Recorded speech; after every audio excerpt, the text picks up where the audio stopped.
हमारा आज का टारगेट है कि जो रिसेंट में सीए में इंटर डीटी 2023 जनवरी में जो पेपर आया उस पेपर को हम लोग डिस्कस करें कि कैसा पेपर था। एक्सपेक्टेड टाइम हमें लगनी चाहिए 1.5 से 1.25 घंटे, क्योंकि हम लोग सब डिस्कस कर रहे, लिख नहीं रहे है ना। और आप इस बात को जरूर समझो कि जब डिस्कस करने में 1.5 घंटे लग जा रहे हैं तो एग्जाम में हमेशा टाइम क्रंच रहेगा। स्पीड बढ़ाइए। स्टार्ट करते, right.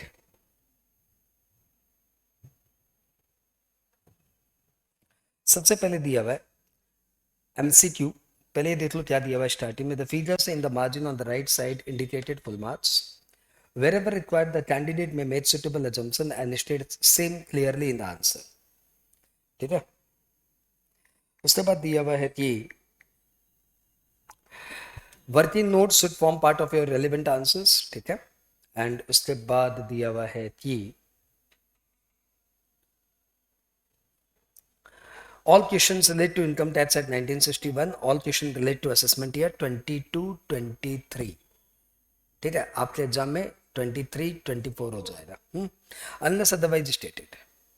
Question number 1 which is compulsory and any 5 from the question number 2 to 8 use choice, मतलब 2 से 8 7 क्वेश्चन में से 5 करना है।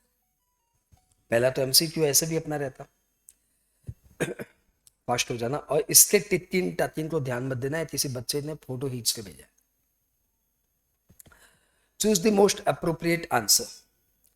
Sri Ram, born on 1st April 1962, has total income of 7,50,000 for the assessment year 22-23. He has opted for section 115 BAC.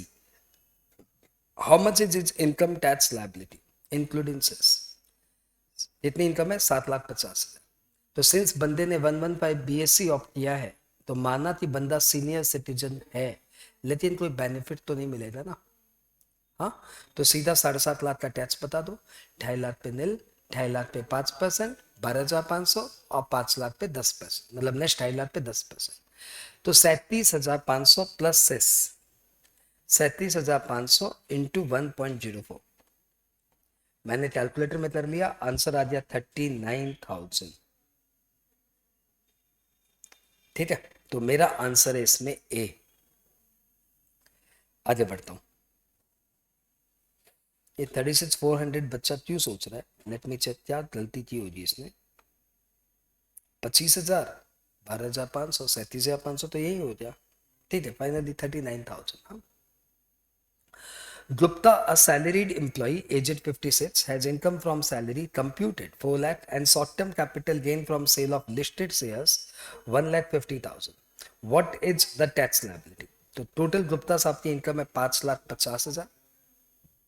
1.5 lakh पे लगेगा इनको 15%। Let me find out one work in paper. Work in paper, work in paper DT 2023 paper discussion.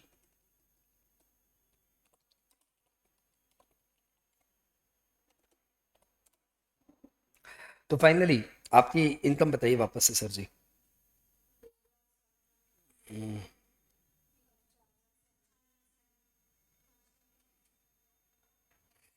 तो आपकी 4 lakh salary income है और 1.5 lakh short term capital gain है। तो 1.5 lakh short term capital gain पे आपका हो गया 15%, 22,500। 2.5 लाख में से 4 लाख में से 2.5 लाख पे नील और 1.5 लाख पे 5%, यानी कि 7,500। सब मिला के हो गया 30,000। 1,200 सेस, आंसर आ गया 31,200। तो आंसर हो गया ए। ठीक है, आगे बढ़ते जाए। क्या हुआ? पता नहीं क्या किया, छोड़ना, अपने मतलब नहीं है। ए का आंसर हो गया 39,000 और बी का नंबर 2 का आंसर हो गया 31,200। एक बार मैं इसको कहीं पे लिखते भी चलूँ नहीं। नहीं, उसमें मार्किंग नहीं हो रहा, पीडीएफ नहीं है। पहले का क्या हुआ और दूसरे का आंसर हो गया 31,200।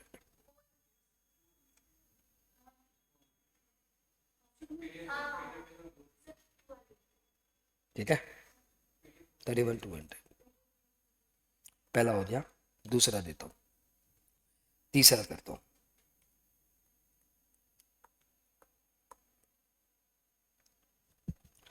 तीसरा है Ambalal has total income of 350 lakh. It includes income from business 3 CR and rental income 50 lakh. ठीक है, how much is the rate of surcharge applicable for the assessment year 22-23? हाँ, तो उसमें क्या बताना है? कुछ भी नहीं बताना। हाँ, 25%। 50 लाख के बाद 10%, 1 करोड़ के बाद 15% और 2 करोड़ के बाद 25%।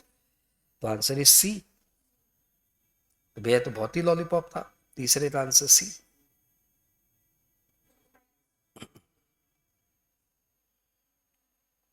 Etnath Private Limited engaged in manufacturing activity for the assessment year 22-23.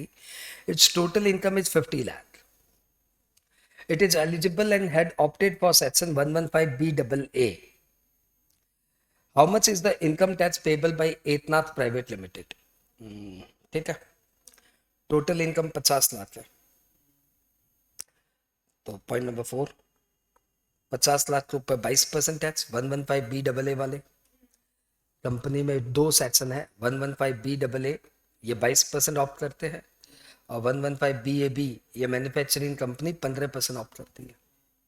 तो 22% मार दिया, आया 11 lakh plus 10% surcharge, 12,10,000 plus cess.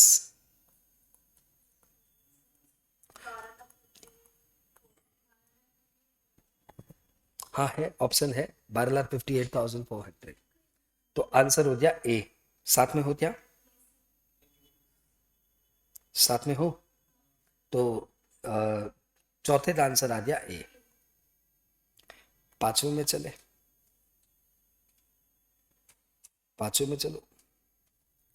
Eknath private limited के बाद, ओ ये तो पेपर ही खत्म हो गया यार। हाँ, वापस से मेल चेक करूं?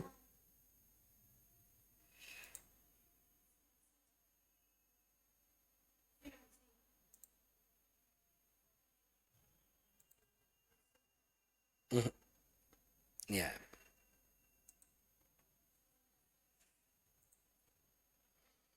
तो भैया एक बार ये पेपर देख लीजिए, ये पेज नंबर 5 है, नहीं चलेगा।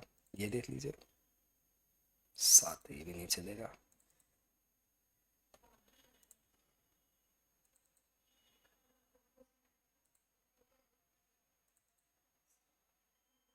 आओ। Alok and companies engaged in trade of garments. Total interest on term loan taken from SBI due for the previous year 21-22 amount to 5,20,000. It paid 2,50,000 towards interest on term loan up to 31st March 2022. Out of the balance amount 8,10,000 was paid before the due date of filing of the ITR specified in section 139. Remaining amount was paid even after due date for the filing the ITR. How much of interest is deductible for the assessment year 22-23? I'm waiting for your answer.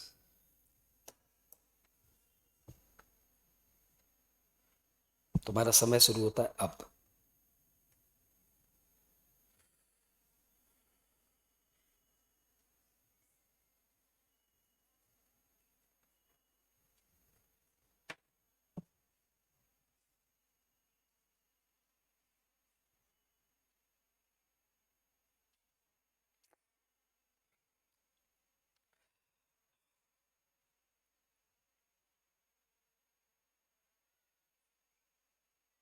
Answer fast.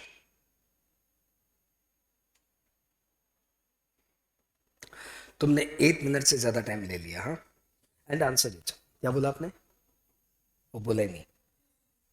270। हाँ, तो भैया जी देखो, 5,20,000 का सब मिला के interest है। ये क्वेश्चन बेसिकली 43B से है, 43B का क्वेश्चन है ये।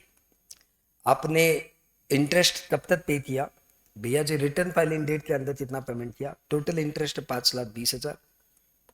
5,20,000 में से आपने 2,50,000 तो पहले ही पेमेंट कर दिया था, फिर 8/10 आपने रिटर्न फाइलिंग डेट के अंदर ही पेमेंट कर दिया, तो इतना आपने पहले पेमेंट किया, रेस्ट आपने बाद में पेमेंट किया, तो ये हो जाएगा डिसअलाउड, इतना अलाउड हो जाएगा। तो सब मिला के अलाउड हुआ 3,60,000। तो मेरे हिसाब से आंसर है बी। आपने देखा बच्चों की प्रॉब्लम, वहां पे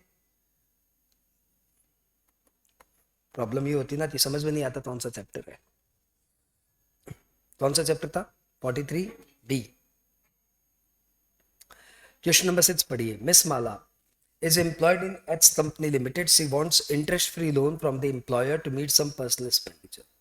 How much of the loan from the employer would be free from computation of interest on such loan being taxed as per budget? बताइए। आपका समय है सिर्फ 5 सेकेंड, 10 सेकेंड।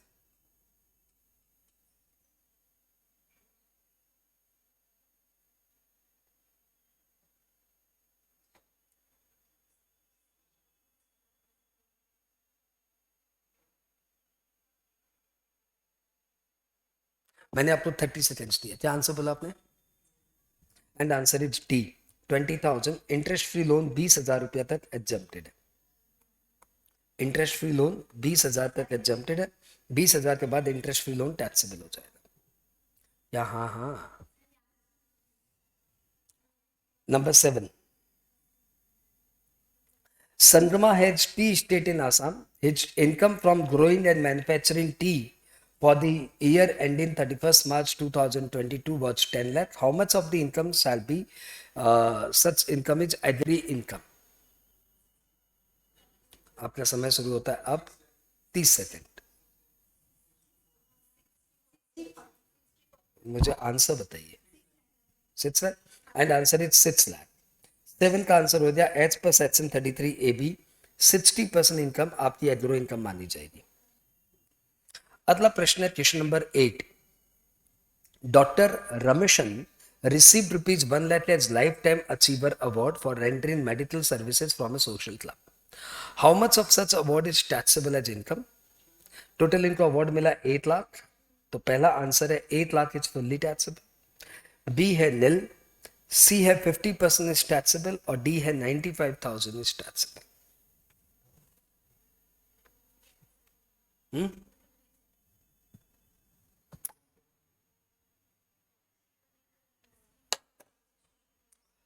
तो आपने लगाया यहाँ पे जय माता the concept,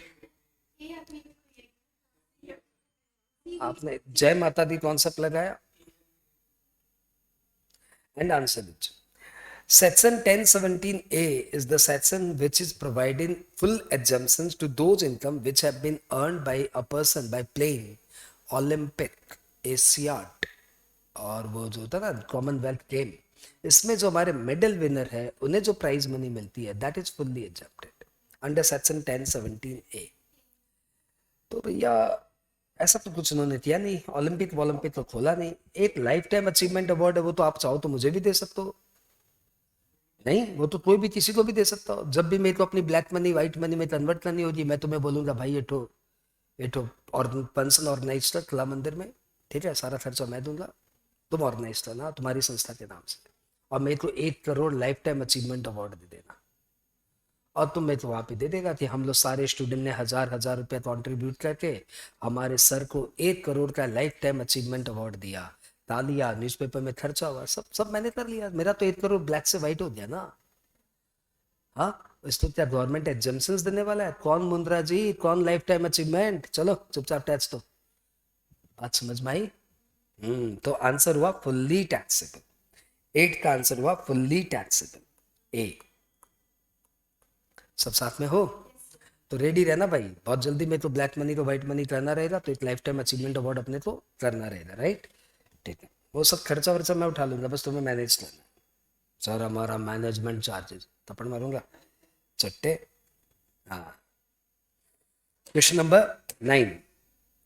Mr. A let out a property for monthly rent of rupees 30,000. During the whole of the financial year 21-22, he paid municipal tax 60,000. In December 21 for financial year 29-20, 2021 and 21-22. 3 साल के लिए उसने म्यूनिसिपल टैक्स दिया 20,000 per annum each के हिसाब से 60,000. How much is the income under the house property tax? तुम्हारा समय शुरू होता है अब 8 मिनट.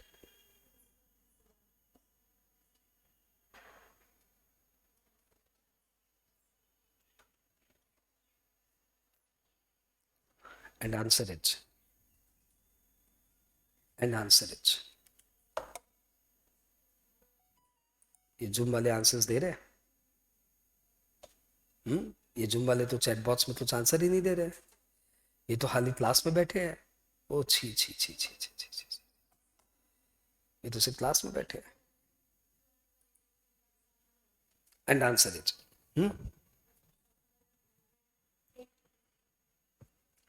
तो आपका जीएवी आया 3,30,000 पर मंथ के हिसाब से 3,60,000. म्यूनिसिपल टैक्स आप जितना देंगे पेड बेसिस कैश बेसिस पे अलाउड 3,00,000 और इसमें स्टैंडर्ड डिडक्शन अलाउड हो जाएगा 90,000. तो आपका आंसर हो गया 2,10,000. नहीं अब सही बोलने से नहीं होगा, आपको पहले बोलना पड़ेगा. तो ये क्वेश्चन नंबर 9 हमने कर लिया. हम लोग आगे बढ़े जा रहे हैं बढ़े जा रहे हैं बढ़े जा रहे हैं बढ़े जा रहे हैं.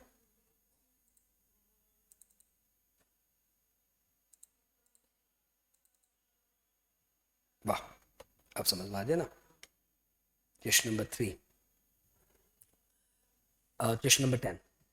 Ranjit has income by way of lottery winning rupees 25 lakh and loss under the head house property 8,50,000. Lottery से कितना आया 25 lakh and loss under the head income from house property 1.5 lakh. How much is his net tax liability for the assessment year 22-23?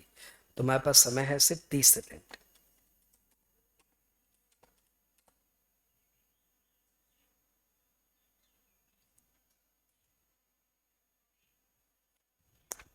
Ayush Sonam फटाफट answer दो यार.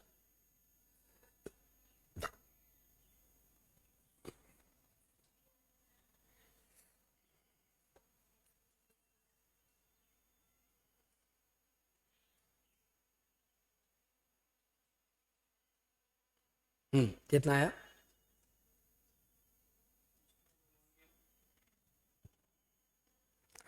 और 10 का answer आ गया. ये सिंस आपकी लॉटरी इनकम है 25 लाख और आपकी हाउस प्रॉपर्टी लॉस है 1,50,000, लेकिन ये इससे सेट ऑफ नहीं हो सकता. इसके ऊपर सीधा टैक्स लगेगा 30%, 7.5 लाख, और उसके ऊपर 4% सेस.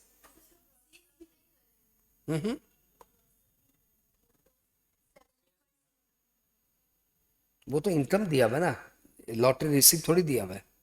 लॉटरी रिसीव दिया हुआ है, इनकम फ्रॉम लॉटरी दिया हुआ है. लॉटरी रिसीव देता है तो ग्रॉस अप करते हैं. तो 7,80,000 आपका आंसर हो गया. 7,80,000 ऑप्शन है, हाँ है ना. तो आंसर इज डी 7,80,000. तो शेष नहीं लाया तो ऑप्शन ही नहीं आया ना, इसलिए बैठ के सोच रही थी. Nice nice nice nice Ayush, nice Sonam, बहुत अच्छी बात है.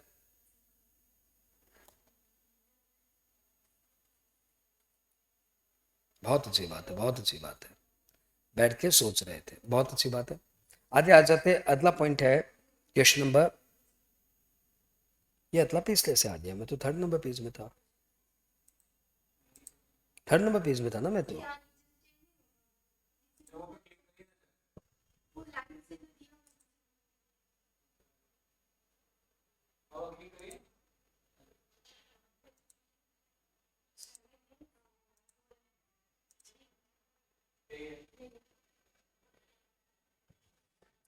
Match the following. हम लोग आ जाए unabsorbed depreciation eligible for carry forward of losses कितने साल के लिए? ऑप्शन से 4 years और नो टाइम. तो answer is unabsorbed depreciation can be carry forward for no time. तो 1 का आंसर हो गया ई। बनाते जाऊं साथ साथ। क्वेश्चन नंबर 2,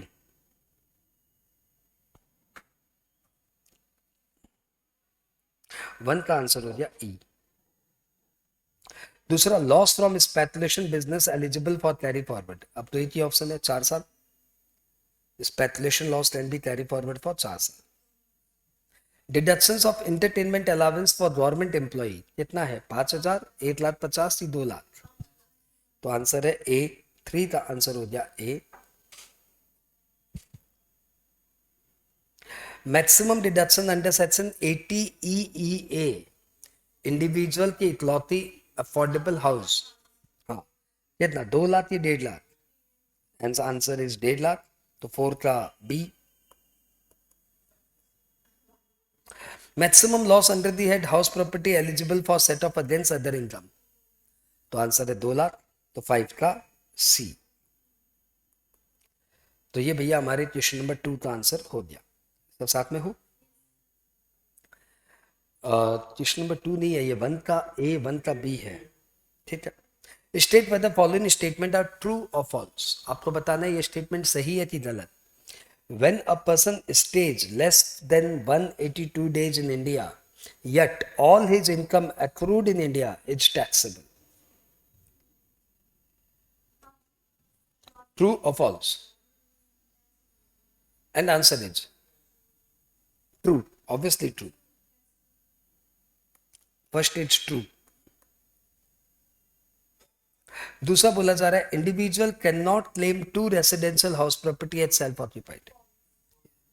सुनने से बोलना चाहिए दिल, दोबारा पढ़ने से क्या होगा? False. Time limit for reinvestment of capital gain bond is up to the due date of filing of ITR। False, क्योंकि सेक्शन 54 EC में कैपिटल गेन के बॉन्ड का इन्वेस्टमेंट करने का टाइम लिमिट है 6 मंथ। तो 3 का आंसर है false. In the case of very senior citizen, if non-resident, the basic exemption limit is 2.5 lakh. And answer is true. क्योंकि नॉन रेसिडेंट के लिए कोई वेरी सीनियर सिटीजन का कॉन्सेप्ट नहीं है। तो 4 का आंसर हो गया true. Non resident senior citizen होता ही नहीं है। Education allowance is exempt up to 1,000 per month. Answer is education allowance तो भैया 100 per month per child to the maximum of 2 children होता है। तो भैया आपका ये पॉइंट नंबर 5 फॉल्स था। fill up the blank. Retrenchment compensation is exempted up to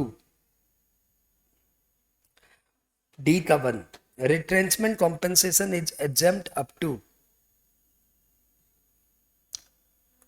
retrenchment compensation is exempt up to, and answer is 5 lakh. Section 1010 और कुछ भी याद आ रहा है? सैलरी चैप्टर ये याद आ रहा है? रिट्रेंचमेंट कॉम्पेंसेशन भाग यहां से 1010B। तो रिट्रेंचमेंट कॉम्पेंसेशन 5 लाख तक एग्जेम्प्ट होता है। आपको समझ में आ गया कि जब तक आप एक लॉ को 4-5 बार नहीं पढ़ेंगे तब तक आपका नहीं होता। ये मैं कितनी बार बोल चुका हूँ। फिर आपकी अपनी इच्छा, आपका जीवन आपके हाथ। ठीक है। मेरा बस चलता तो मैं पकड़ के करवा देता, लेकिन मैं करवा भी दूंगा तो आप आओगे नहीं। वो मेरा बस में नहीं है ना। अब इतनी इंपॉर्टेंट क्लास है, लेकिन बच्चे आएंगे तब आएंगे। When minor income is clubbed is allowed as deductions। जब माइनर की इनकम क्लब होती है तो इतने रुपए का डिडक्शंस मिलता है। कितना? क्लबिंग टॉपिक 1,500 रुपए पर minor child. Rate of depreciation allowed on patent. Patent पे रेट ऑफ डेप्रिसिएशन कितना है? सारे इंटेंजिबल एसेट पे रेट ऑफ डेप्रिसिएशन है 25%। Maximum quantum of penalty for failure to file tax audit report is, maximum quantum of penalty for failure to file tax audit report is, यदि आप section 44AB में अपनी tax audit report नहीं भरो तो कितने की पेनल्टी लगेगी? And answer is 0.5% of turnover to the maximum of 1.5 lakh under section 44AB। Auditor बचाओ। यदि ऑडिट रिपोर्ट यदि आप समय पे नहीं भरते हो तो आपको 1.5 लाख रुपए तक की मैक्सिमम पेनल्टी है, 0.5% ऑफ टर्नओवर, और 1,50,000 whichever is higher, whichever is lower. अगला पॉइंट है, for a goods carriage with 7 ton carrying capacity presumptive income कितनी होगी? For a goods carriage with 7 ton carrying capacity is, इन मतलब sentence दो, sentence ही ढंगता नहीं है, बच्चा यदि समझे नहीं तो विथ सेंटेंस दे, कुछ नहीं पूछ रहा है। For a goods carriage with 7 ton carrying capacity is, what is? Presumptive income, word ही मिसिंग है। For a goods carriage with 7 ton carrying capacity presumptive income is कितना? हाँ, लाउडर। एंड आंसर इज 7,500 रुपया per month per vehicle for low weight vehicle. ये low weight vehicle है, 12 ton के नीचे जितनी भी गाड़ियां हैं सबके लिए 7,500 पर मंथ। Section 44 AE। अगला क्वेश्चन है, भैया हम लोग क्वेश्चन नंबर 1 कर लिए जो कंपलसरी था, ठीक है। अब हम लोग जा रहे हैं क्वेश्चन नंबर 2 की तरफ। 1 का ABCD सब हो गया। ये था 1 का A, ये था 1 का B, ये था 1 का C, और ये 1 था D। सर ये PDF हमें दे देंगे? हाँ मैं दे रखूंगा, ले लो। तो क्वेश्चन नंबर 2 है आगे। Determine the residential status in the following independent cases. 2 number का सम है मिस्टर अल्बर्ट का, आपको बताना उसका RS। Albert born and brought up in India, left India on 5/11/21, 5/11/21 को वो इंडिया से चला गया for the purpose of employment to Malaysia. He did not visit India up to 31/3/22। 5/11 को जो गया वो इस साल फिर आया ही नहीं। तो आपको बताना है उसका रेसिडेंशियल स्टेटस, वो पहली बार इंडिया से बाहर गया।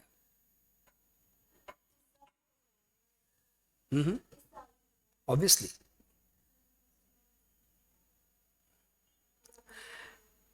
एंड आंसर इज, सिंस वो अप्रैल से लेके 5/11 तक इंडिया में था, मतलब वो इंडिया में करीबन करीबन 8 महीने रह लिया। हाँ, 1 अप्रैल से 5/11, अप्रोक्सीमेटली 8 महीने रह लिया। तो he resided in India for more than 182 days. तो फिर तो कोई बात ही नहीं है, he is ordinarily resident. Answer लिख के आना पड़ेगा पूरा, क्योंकि 2 नंबर का है, ज्यादा तो नहीं लिखना पड़ेगा। एज पर सेक्शन 6 नहीं। Since he was resided in India for more than 182 days, therefore he is resident in India. And since he was born and brought up in India, therefore we assume that all the condition of 6 is being satisfied. Therefore he is ordinarily resident. बस यदि 5 number का होता तो मैं सब लिखता जो आप बोलना चाह रही हो।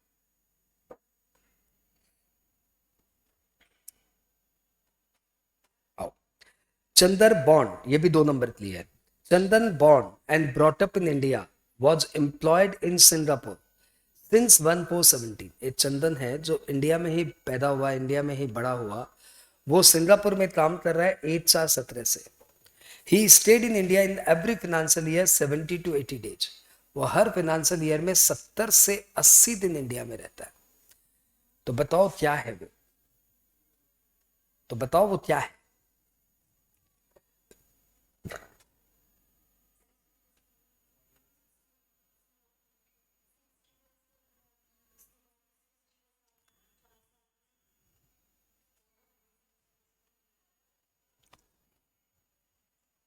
आपको निकालना है 21-22 का स्टेटस।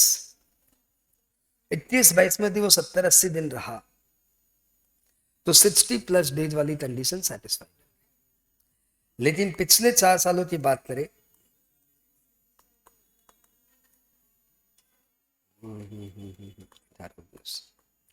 तो 17-18 से उसका जॉब लगा हुआ है सिंगापुर में, तो 80-80 दिन भी मान लूं तब भी 320 दिन ही हो रहा है। तो ना तो वो 61A सेटिस्फाई कर रहा है, ना 61C सेटिस्फाई कर रहा है। He is non resident. तो दूसरे का आंसर आ गया मेरा, ही इज नॉन रेसिडेंट। सी की बात करिए, ये क्वेश्चन 4 नंबर का है। Dilip, a foreign citizen, came to India for the purpose of employment in Hudson Company Limited and stayed in India from 5/6/21 and remain in India up to 31st/3/22. Dilip एक सज्जन है जो कि फॉरेन सिटीजन है, came to India for the purpose of employment, India में employment लिया है and stayed in India from 5/6/21, 5/6/21 को India में आए हैं और 31st/3/22 तक इंडिया में रहे हैं। क्या ऑर्डिनरी रेसिडेंट? तो क्या होगा?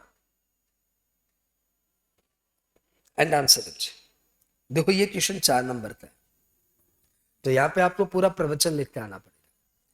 An individual is said to be resident in India if he satisfies any of the two conditions laid down in section 1A, that is, he was in India for 182 days or more during the previous year, or section 1C, he was in India for 60 days or more during the previous year and for 365 days or more during 4 years immediately preceding the previous year. In the given case, Mr. Dilip, who is a foreign citizen, came to India for employment purpose, और वो India में रहे 5/6 से लेके 31/3 तक. So he was residing in India for more than 182 days. Therefore, he is resident in India. But there is no detail given कि पिछले 7 सालों में वो क्या 730 दिन रहे, या पिछले 10 सालों में क्या वो 2 साल रेसिडेंट रहे. और सिंस वो फॉरेन सिटीजन है, तो मेरा ये मानना उचित है कि वो सेक्शन 6 से सेटिस्फाई नहीं कर रहे हैं. वैसे भी वो इंडिया में एम्प्लॉयमेंट ले आए तो इसी साल आए होंगे, तो पिछले 7 सालों में 730 दिन की कंडीशन सेटिस्फाई नहीं हुई, 10 साल में 2 साल की कंडीशन सेटिस्फाई नहीं हुई. Therefore mister Dilip is resident but not ordinarily resident. Answer, not ordinarily resident, resident but not ordinarily resident. ठीक है, हाँ तो सही, लेकिन आपने बोला ये बात एकदम एकदम सही है, एकदम सही है, एकदम एकदम एकदम सही है, तुम जो बोली परफेक्ट. तो भैया देखो, ये हमारा क्वेश्चन नंबर 2 का ए हुआ.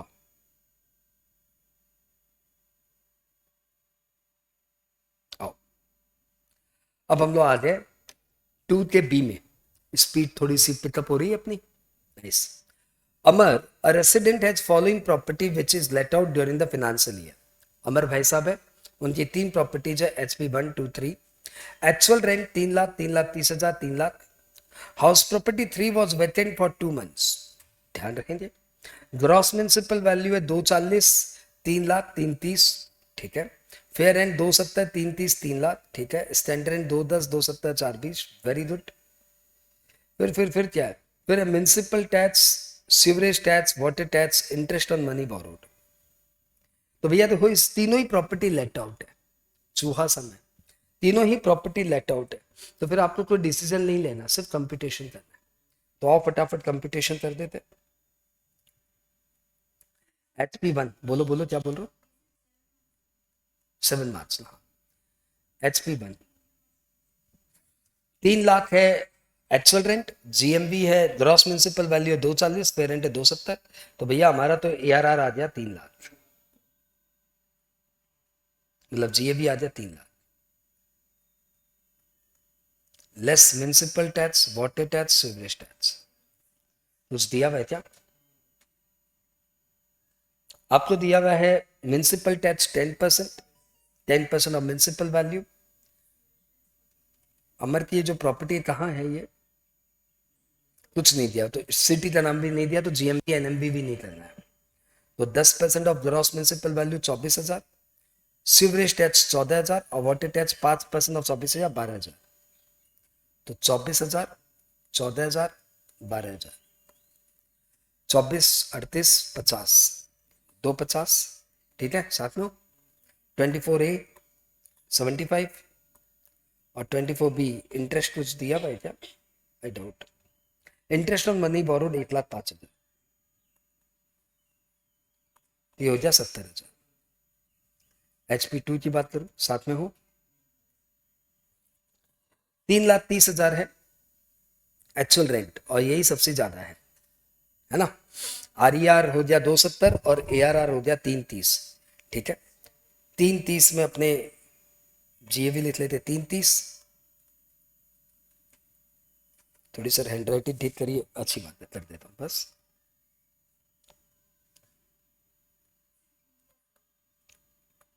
GAV हो गया 330, म्युनिसिपल टैक्स हो गया 10% of gross municipal value, water tax हो गया गिवन 10,000 और सीवरेज टैक्स शायद 5% दिया हुआ है, सीवरेज टैक्स वही दिया हुआ है 5%, तो 5% ऑफ म्युनिसिपल वैल्यू 15,000, 30, 10, 40, 10, 50, 2,75,000, 24A, देखो तो कितना हुआ, 24B, इंटरेस्ट कितना दिया हुआ है 132,500, तो भैया कितना हो जाइए। अब HP3 में चले जाए,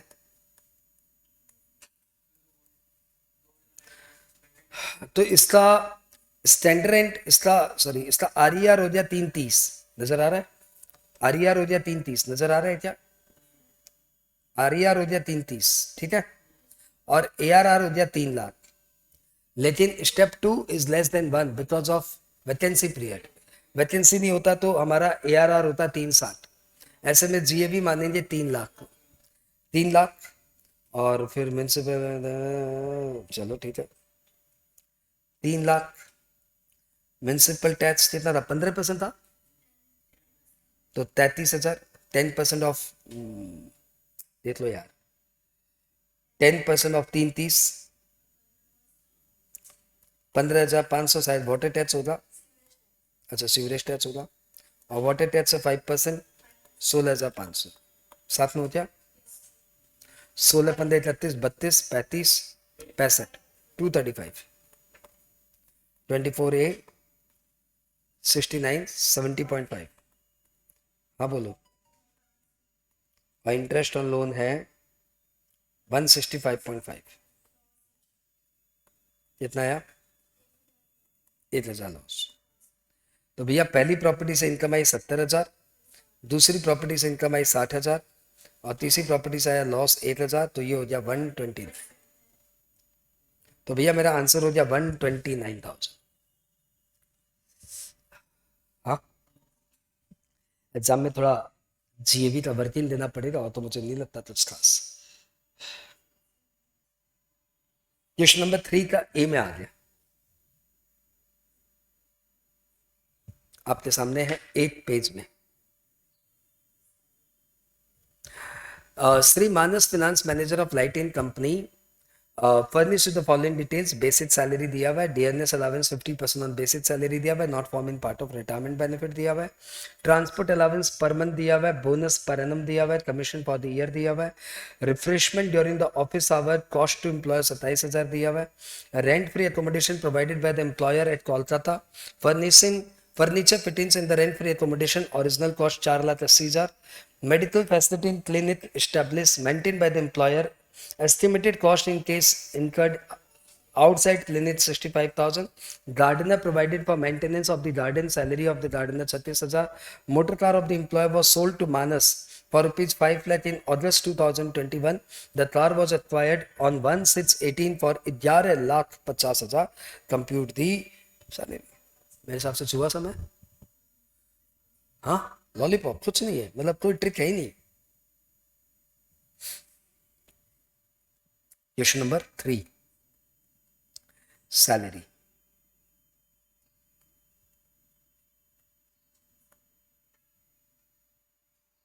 बेसिक बता दो, बेसिक सैलरी 50,000 पर मंथ यानी 6 लाख,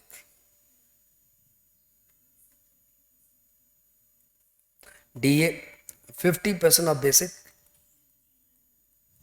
3 लाख, ध्यान रखना not forming part of retirement, with यहाँ पे ट्रांसपोर्ट अलावेंस 2,500, बोनस 50,000, तो बोनस पहले ले देता हूँ 50,000, कमीशन भी दिया हुआ है कितना, कमीशन दिया हुआ है 2 लाख, फिर दिया हुआ है बोनस, सॉरी ट्रांसपोर्ट अलावेंस 2,500 पर मंथ, तो ट्रांसपोर्ट अलावेंस मतलब office to home, home to office, वो तो सिर्फ हैंडीकैप को डिडक्शंस मिलता है, ये तो हैंडीकैप है नहीं, तो फुल्ली टैक्स, हाँ office to home, home to office, handicap को डिडक्शंस मिलता है, आगे बढ़े। उसके बाद दिया हुआ है परक्विजिट, रिफ्रेशमेंट, रिफ्रेशमेंट, तो भैया रिफ्रेशमेंट तो होता है नॉन टैक्सेबल। हाँ, उसके बाद दिया हुआ rent free accommodation, rent free accommodation Kolkata में तो 10% ऑफ सैलरी थी, 15 या 7.5 कितना, और फिर में 15% सैलरी, सैलरी में क्या क्या लोगे, सब लेंगे, अभी तक का सब लेंगे एक्सक्लूडिंग डीए, क्योंकि DA not forming part of retirement benefit. तो 6 लाख, 650, 850, 880, 880 का 15% हो गया तेरे 20, तेरह लाख, 1,32,000, सॉरी, सब साथ में हो क्या, अरे साथ में हो। फिर दिया हुआ है, फिर दिया हुआ है फर्नीचर, दिया हुआ है 480 का, 480 का ओरिजिनल कॉस्ट है, तो ठीक है वही 10% मार दो, 48,000। बढ़े जा, बढ़े जा। Medical facility in the hospital owned by employer, non taxable, medical facility in the hospital owned by employer is non taxable, note लिखना पड़ेगा। हाँ, नेक्स्ट है gardener facility since RFA is provided, क्या क्या चीज, नहीं समझा कहाँ पे, वो बोल रहा है कि यदि वही फैसिलिटी आउटसाइड क्लिनिक से लेते तो 65,000 पड़ता, उसने नोशनल वैल्यू दिया हुआ है, तो उससे मुझे क्या मतलब है, मेडिकल फैसिलिटी तो मेरे हाथ में नॉन टैक्सेबल है, क्योंकि मेरा तो बॉस का हॉस्पिटल है ना। फिर मैंने बोला gardener provided for maintenance of garden, तो भैया वो तो आरएफए के साथ दिया हुआ है, and RFA is owned by employer, RFA owned है कि भाड़े पे है, ओन्ड है, therefore gardener facility is non taxable. GF shall be treated as servant facility, but if the GF is provided by the employer with RFA and RFA is owned by employer, then GF is non-taxable. यहाँ पे RFA owned by employer है, क्योंकि RFA में भाड़ा कितना दे रहा है तो बताया नहीं। नेक्स्ट, कार फैसिलिटी दिया हुआ है, नहीं कार फैसिलिटी नहीं है, कार सोल्ड है, तो 1/6/18 में कार लिया था 11/50 में और 10/21 में बेच दिया, थोड़ा वर्किंग करना पड़ेगा। 1/6/18 के दिन कार लिया था 11/50 में,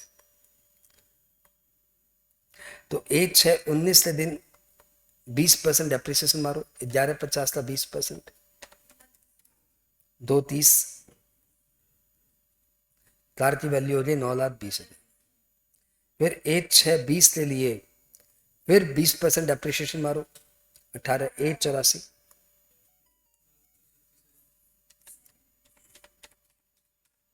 7,36,000। फिर 1/6/21 हो गया क्या, हाँ, और 10/21 में बिका, तो फिर 20% डेप्रिसिएशन मारो, 1,47,200, तो 1/8/21 के दिन वैल्यू हो गई है 5,88,800, क्योंकि 1/6/21 से 1/8/21 2 महीना हो रहा है, पार्ट ऑफ द ईयर का डेप्रिसिएशन चार्ज नहीं होता, तो भैया हमारी WDV आ गई 588,200, 588,800, 588,800 की चीज आपको मिल गई 5 लाख में, सेल ऑफ कार। 588,800 की चीज आपको मिल गई 5 लाख में, तो आपके हाथ में 88,800 इज टैक्सेबल। इस तरीके से ग्रॉस टैक्सेबल सैलरी आ गई, जोड़ दो फटाफट, 6,3,9,2 11,50, 11,80,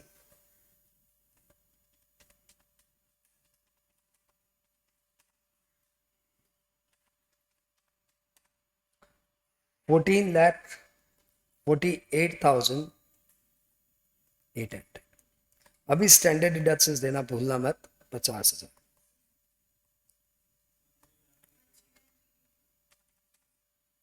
कितना है ये, तो 13,98,800, this is the right answer. लेकिन इसके साथ आपको कुछ शॉर्ट नोट देने पड़ेंगे, कुछ छोटे नोट देने पड़ेंगे। ट्रांसपोर्ट अलाउंस वाला, it is fully taxable, it is only allowed to handicapped employ. फिर medical facility in the hospital owned by employer is non-taxable. Gardener, if provided with the RFA, then and RFA is owned by employer, then gardener is non-taxable. Sale of car की ये working दिखानी पड़ेगी, बस part of the year का depreciation charge नहीं होता, क्योंकि 1/6 से 1/8 नो डेप्रिसिएशन। 3 का बी में आ गया हम लोग, मुझे लग रहा आसान है। State which of the following would be agricultural income, साथ में हो क्या बच्चों? हाँ सभी साथ में लग रहे हैं, ऑनलाइन वाले भी। State which of the following would be agricultural income और otherwise. Salary of plantation worker from Duncan company limited engaged in rubber plantation. तो भैया ये तो वो वर्कर है जो प्लांटेशन करते हैं, किसान है। तो किसान की सैलरी एग्रो इनकम है क्या? तो आपको पता है सैलरी तो सैलरी होती है, वो चाहे किसान की हो या मैनेजिंग डायरेक्टर की हो।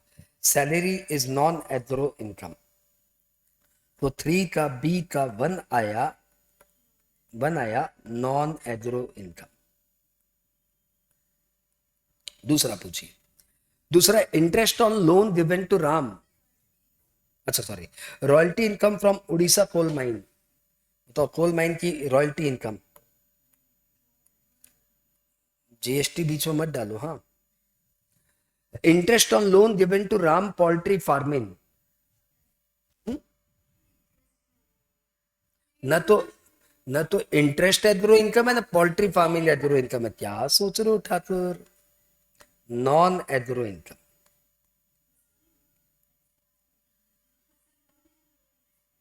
Rent receive for use of land for grazing of cattle for God dairy और God dairy limited.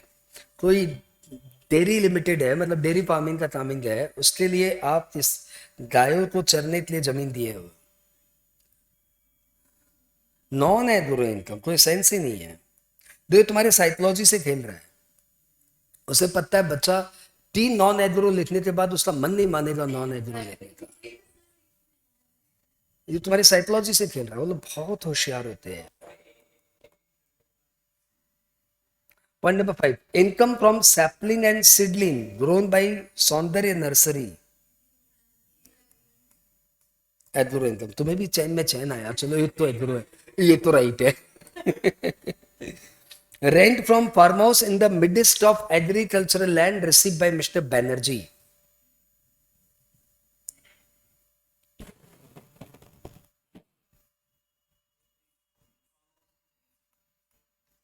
Farm house income agro income है यार। 21A का 5वां नंबर पॉइंट। फार्म हाउस खेत के बाजू में हो, एग्रो इनकम बोलो उसको तुम। हाँ आते ना, नहीं आया क्या अभी तक? नहीं आया, आ जाएगा 2 दिन में। सीज भर के दिन भर एक ही काम कर रही वो। हाँ आ जाएगा, 2-4 दिन में आ जाएगा। म्यूजिक आ जाएगा। मेडिटेशन वाला मैं आके रिकॉर्ड करूंगा। हाँ हाँ, उसमें हल्ला हो जाएगा तो वो रिकॉर्डिंग खराब हो जाएगी। मेडिटेशन वाला सोचता हूँ स्टूडियो में जाके रिकॉर्ड करूँ, थोड़ा अलग लेवल पे आएगा। नहीं चलो देखते कहाँ रिकॉर्ड करते हैं। फिर हमारा पॉइंट आ गया, इनकम फ्रॉम सैपलिंग सीडलिंग हो गया, rent from farm house in the midst of agri land हो गया, compensation from insurance company for damage cause to standing crop due to cyclone receive by Atul. नहीं अतुल साइक्लोन का नाम नहीं है, अतुल एसएससी का नाम है। उसका जो है ना, उसका है ना स्टैंडिंग क्रॉप साइक्लोन के कारण खराब हो गया, तो उसको इंश्योरेंस क्लेम मिला। एग्रो इनकम या non agro income? And answer is standing crop बिके या इंश्योरेंस क्लेम मिले, एनी हाउ वो है तो एग्रो इनकम है। Number next, profit on sale of crop after harvest where the standing crop were purchased by the SSC। SSC ने standing crop purchase किया और उसके बाद उसको हार्वेस्ट करके बेच दिया।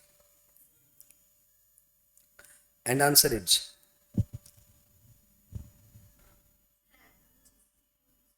देखो यदि तुमसे दृश्यम पिक्चर अभी तक तुमने नहीं देखी है तो दृश्यम पिक्चर देखो।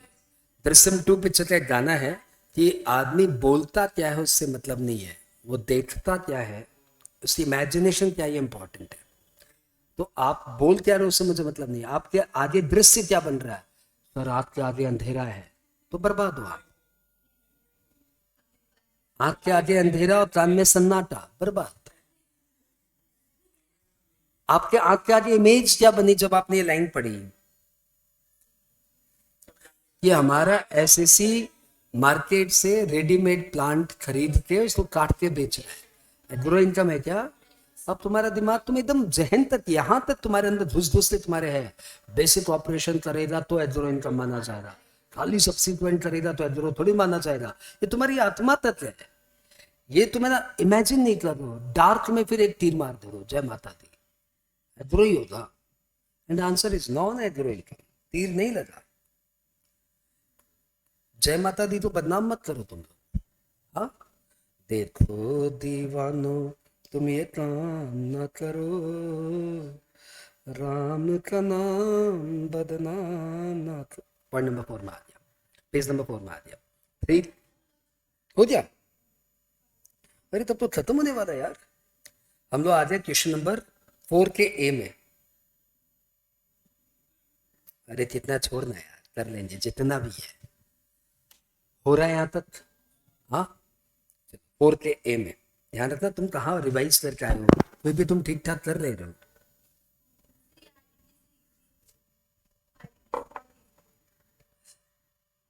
डोंट आस्क मी, मेरे लिए तो सारे इजी लग रहे हैं, मेरे लिए बहुत चुआ पेपर है।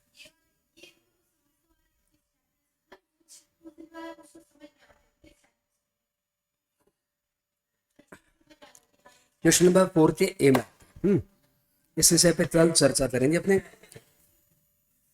कि आप इसको देख के बोल रहे हैं तो समझ में नहीं आ रहा है कि जैनी है कि मारवाड़ी है कि ये क्या है। तो यार इसको तुम जाति प्रथा में डाल क्यों रहे हैं, क्यों ढूंढ रहे हैं ये जैनी है कि मारवाड़ी है कि हिंदू है कि मुसलमान है कि पंजाबी है? ये इंसान है, इसको इंसान की तरह देखो तुम लोग। नहीं, मेरे को तो जैनी देखना है, इसमें जैनी है, ये जैनी है। अरे क्या जैनी से तुमको क्या मतलब है? Why are you searching for a chapter, ये कौन से चैप्टर से कौन से चैप्टर से, वो जीएसटी से, दैट इज सफिशिएंट। जाति प्रथा में डालोगे तो देश बर्बाद हो गया, जीएसटी भी बर्बाद हो जाएगा, ध्यान रखना। जाति प्रथा से ऊपर उतना ही पड़ेगा अपने को। आओ, रघुराम एजेड 44 ईयर्स।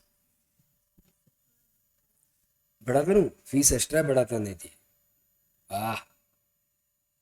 सब साथ में। Raghuram aged 44 years inherited a vacant land from his father in April 1998।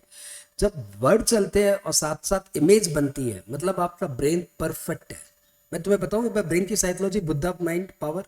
हाँ, बुद्धा पावर माइंड, 2 मिनट। हाँ, बहुत प्यारी चीज दिमाग में आ रही है कि हमारे दिमाग में 2 हेमिस्फीयर, ऐसा आपने सुना ही होगा, एक लेफ्ट एक राइट। ज्यादा नहीं जानते, लेकिन इतना तो पता है कि दिमाग के बीच में पाथ है, इधर से है, इधर से है। उसमें 2 चीजें चलती है। एक साइड, लेफ्ट राइट में उलझो मत, लेफ्ट ये देखता राइट ये देखता, सब में मत उलझो।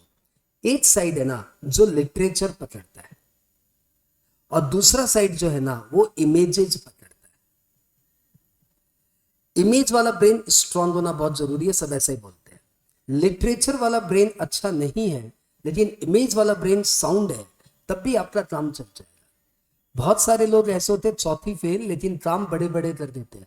उनका वो लिटरेचर वाला इमेज थोड़ा खराब रहता है, लेकिन इमेज वाला सॉलिड होता है।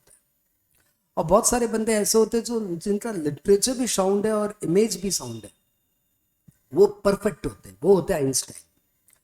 उसके लिए क्या करना पड़ेगा? उसके लिए पढ़ाई है। पढ़ाई का मतलब यही है, पढ़ाई का मतलब है कि आप इन दोनों ब्रेन के बीच में तालमेल बैठाइए। ध्यान से सुनना बच्चों, शायद पढ़ाई की डेफिनेशन तुम्हारी चेंज हो जाए आज से। कि ब्रेन का, पढ़ाई का मतलब है कि तुम्हारे इस दोनों ब्रेन के बीच में तालमेल अच्छा बने। हाउ? पढ़ क्या रहे हैं? लिटरेचर। जाएगा कौन सा? इस ब्रेन में, लेकिन आंख के आगे क्या आना चाहिए? तो जब जब लिटरेचर पढ़ते समय आंख के आगे इमेज आती है, स्टोरी चलती है, तो उन लोगों का दोनों ब्रेन बहुत अच्छा काम करता है। हर जन बोलते हैं कि किताबों से प्यार करो, हर हर हाई प्रोफाइल बंदा, चाहे वो महात्मा गांधी हो, चाहे वो कोई भी आप हाई प्रोफाइल बंदे का नाम लो, चाहे वो आइंस्टाइन और दिमाग के जितने भी लोग हैं, सब लोगों ने में एक कॉमन फीचर है कि वो साल में बहुत सारी किताबें पढ़ लेते हैं। चाहे वो आपका वो कौन है, वो बिल गेट्स हो या कोई भी हो, ये सब के सब किताब पढ़ने में एक्सपर्टाइज है। ये सब दिनों में, मतलब हफ्ते में एक किताब जरूर पढ़ देते हैं। इतने बिजी इंसान है फिर भी हफ्ते में एक दिन एक किताब पढ़ ही देते हैं, हफ्ते में एक किताब मार देते हैं पतला।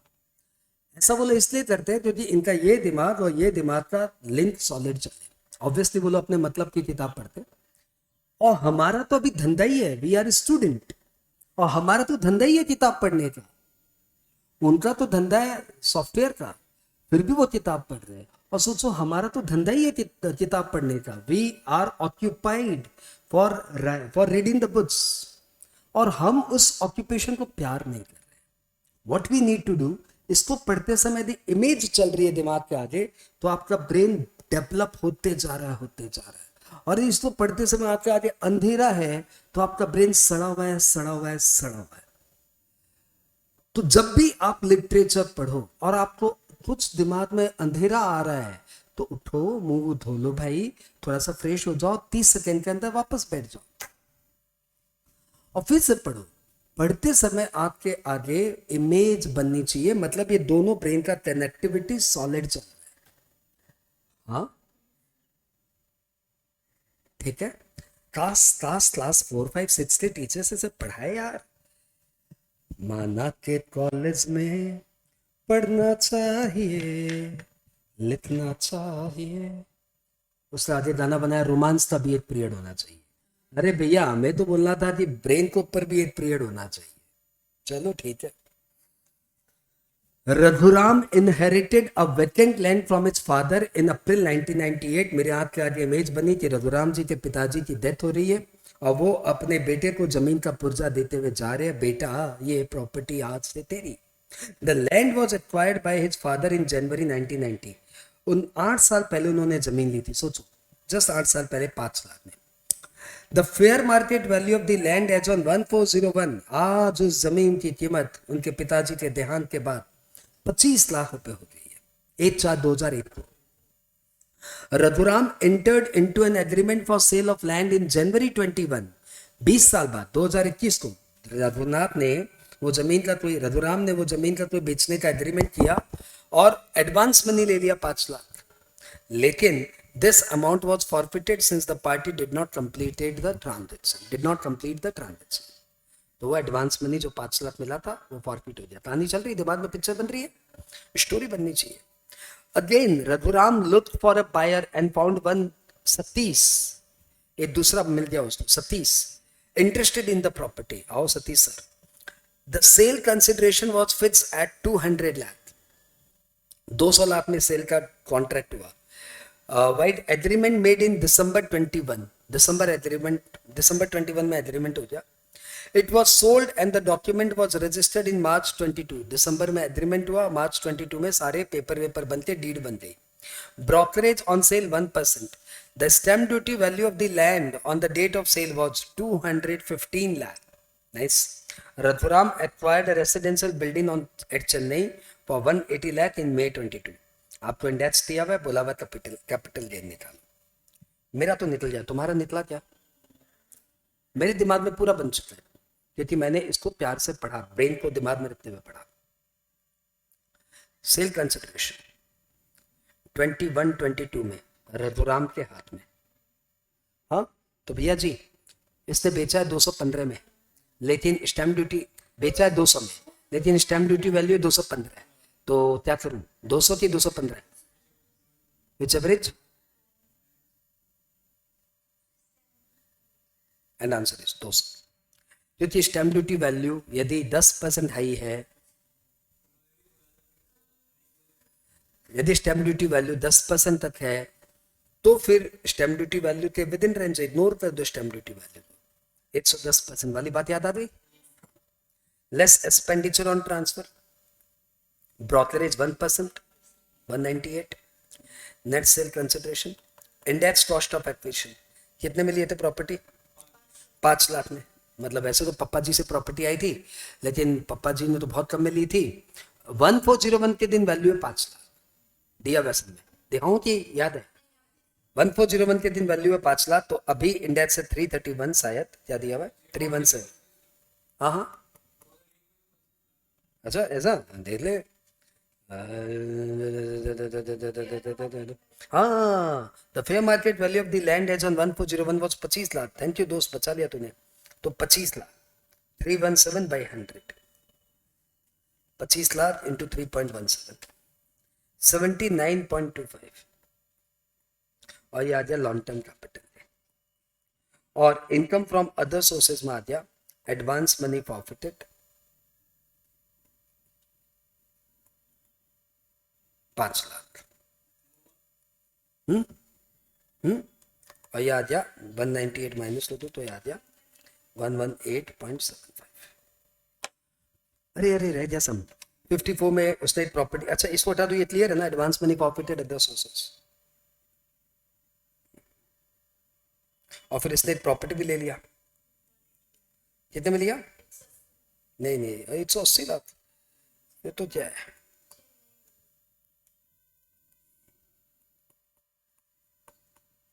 तो कैपिटल गेन और अमाउंट इन्वेस्टेड चेन्नई में तो लिया, इंडिया में तो लिया, विच एवर इज लोअर।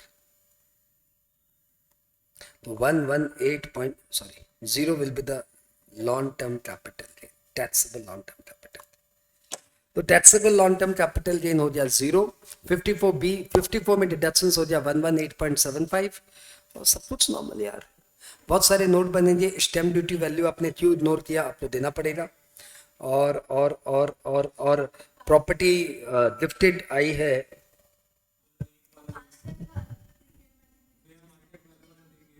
वो लेना पड़ेगा। और 5 लाख वो enhance company sorry compulsory advance money profited वाला कॉन्सेप्ट भी लिखना पड़ेगा। हाँ,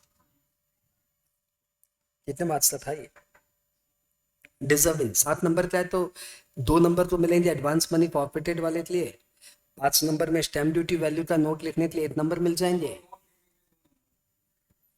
नोट लिखना है और इनकम फ्रॉम अदर सोर्सेज, और 1 नंबर स्टैम्प ड्यूटी के लिए, और 1 नंबर 1401 के पहले के लिए मिल जाएगा। ठीक है, क्वेश्चन नंबर 4 के बी में हूं। ये था 4 का ए, साथ में हो। Determine the quantum of deductions under the applicable provision of chapter 6 से। बल्ले बल्ले, चैप्टर 6 से आ गया तुम्हारा favourite chapter. Rahul engaged in manufacturing of household utensils, applied for housing loan for the first house property for self residential use। अपने पहले घर के लिए उसने खरीदने का मूड बनाया है। उसको लोन सैंक्शन हो गया जून 21 में 40 लाख का, and the balance 8 lakh was met from his own resource. 40 lakh का उसने लोन लेके पे किया, 8 लाख का अपनी जेब से दिया। इंटरेस्ट ऑन लोन उसने पे किया 2,40,000। बताइए उसको कितना डिडक्शंस मिलेगा अंडर चैप्टर 6 से?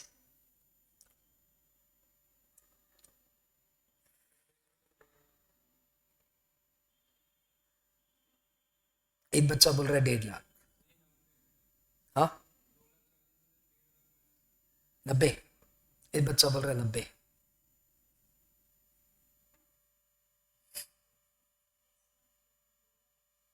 सोनम मैडम बोलो।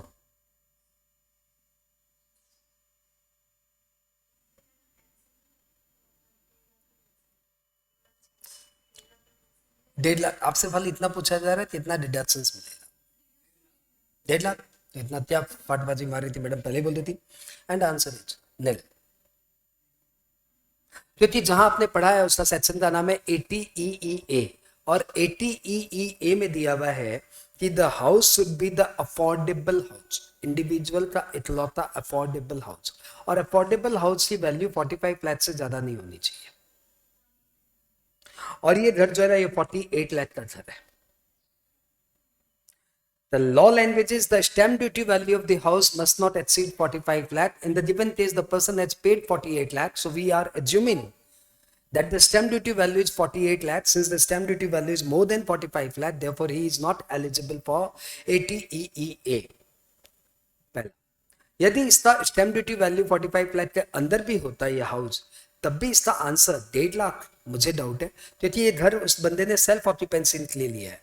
तो सेल्फ ऑक्यूपेंसी में 2 लाख उसने अपने वहां पे 24B में यदि क्लेम कर लिया है, 24B self occupied house property का 2 लाख क्लेम कर लिया है, तो double deduction is not permitted. तो फिर यहाँ पे सिर्फ 40,000 का डिडक्शन मिलेगा।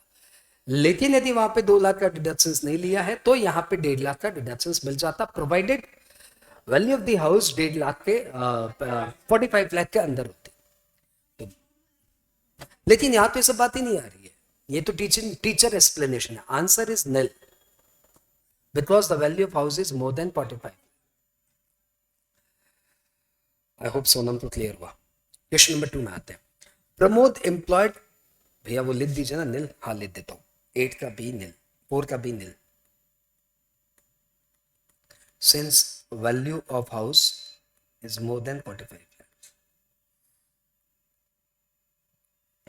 Pramod employed in a listed company availed loan from SBI for the purpose of electric car. The cost of electric car is 15 lakh, for which he borrowed 12 lakh. Interest payable on loan for the financial year 21-22 8,70,000. Individual की इकलौती बिजली car ATEEB, कितना deductions नहीं मिलेगा? क्यों?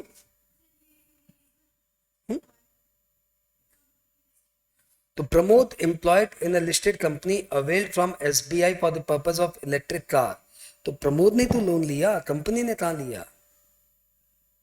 हाँ, individual ने तो लिया, प्रमोद। एंड आंसर इज, आप बेवजह सोच रहे हो मैडम, आंसर है 1,50,000। हाँ, यदि इलेक्ट्रिक कार के लिए लोन लिया है, डिडक्शंस दे दीजिए, काहे जुल्म कर रहे हो?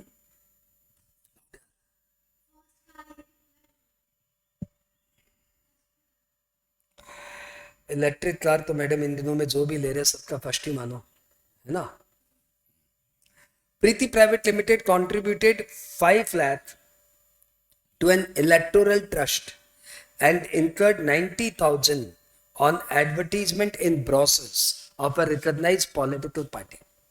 तो हमारी प्रीति प्राइवेट लिमिटेड कंपनी ने 5 लाख रुपए का इलेक्टोरल ट्रस्ट को डोनेशन दिया है और 90,000 का एडवर्टीजमेंट किया with a political party. Deductions बताइए, बोलिए कितना? And answer is, electoral trust के लिए जितना आपने डोनेशन दिया और एडवर्टीजमेंट के लिए जितना आपने खर्चा किया, सबका आपको 100% डिडक्शन मिलेगा। गधे घोड़े चलाओ। The gross total income, point number 4, the gross total income of Everest Private Limited includes profit and gains 11 lakh from the collecting and processing of biodegradable waste for producing biogas. The company began the business in 1819. The topic is governed by section 80JA, जीव जंतु आजमाओ, जिसमें बोला हुआ है कि कोई भी बंदा, कोई भी कंपनी, कोई भी एसएससी यदि बायोडिग्रेडेबल वेस्ट को प्रोसेस करके कोई इनकम जनरेट करता है तो 5 साल तक उनको 100% डिडक्शन मिलता है। ये कंपनी काम करना शुरू की है 18-19 से, तो 18-19, 19-20, 20-21, 21-22, अभी इसको सिर्फ 4 साल हुए हैं। तो भैया इस साल भी आपको 11 लाख की इनकम का पूरा डिडक्शन मिल जाएगा। Answer is entire 11 lakh. हम लोग आगे अपने अगले प्रश्न में। अगला प्रश्न का नाम है 5A।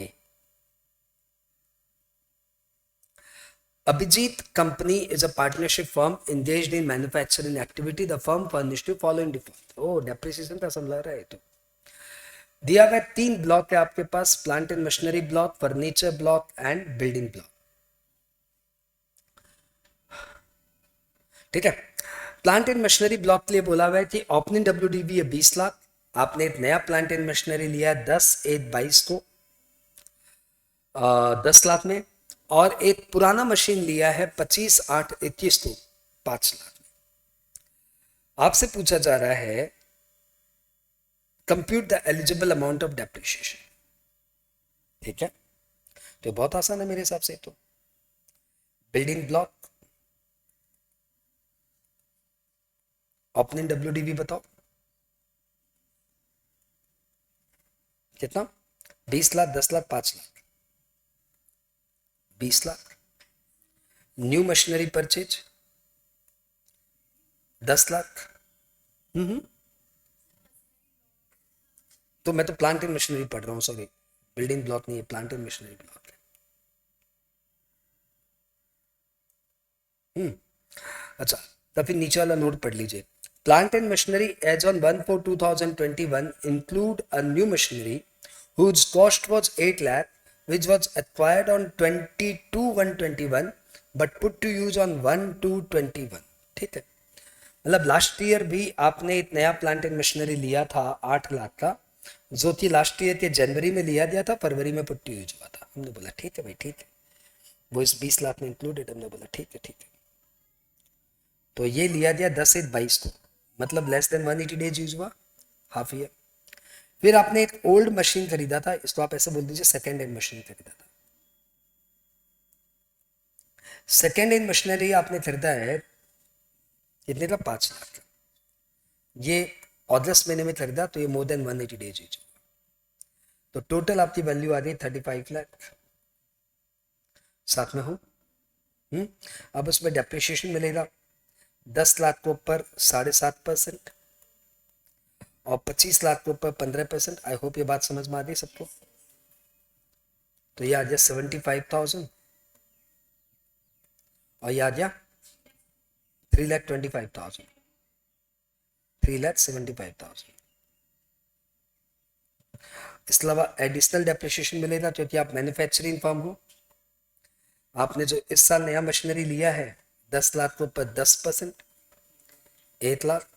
और लास्ट ईयर जो आपने 8 लाख का मशीनरी लिया था उसका लास्ट ईयर आधा मिला था, बचा हुआ आधा इस साल मिलेगा।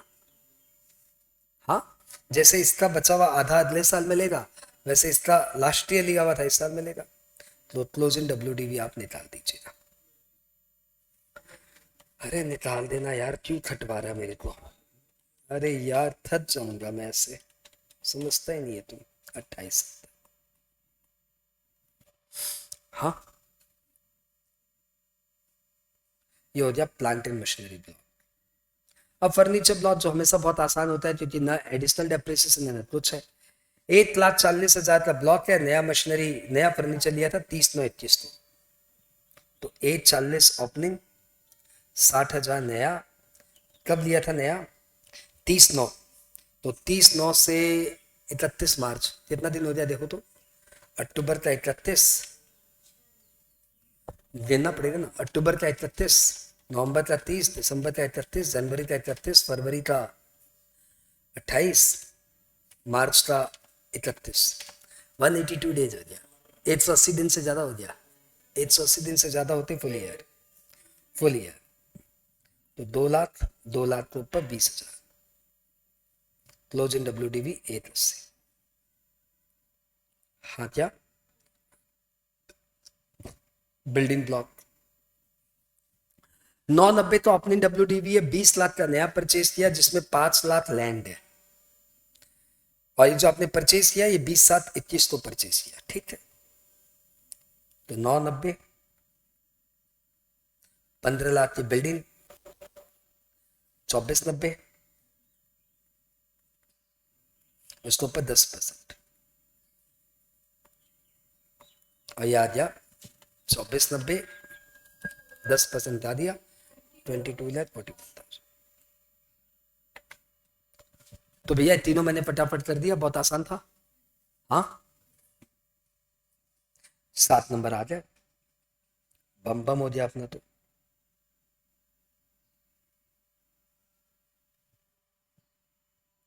हम लोग आ जाए 5 के बी में, सब साथ साथ। 5 के बी में है, Lakshman engaged in textile trade reports a turnover of 170 lakh for the year ended 31/3/22. It includes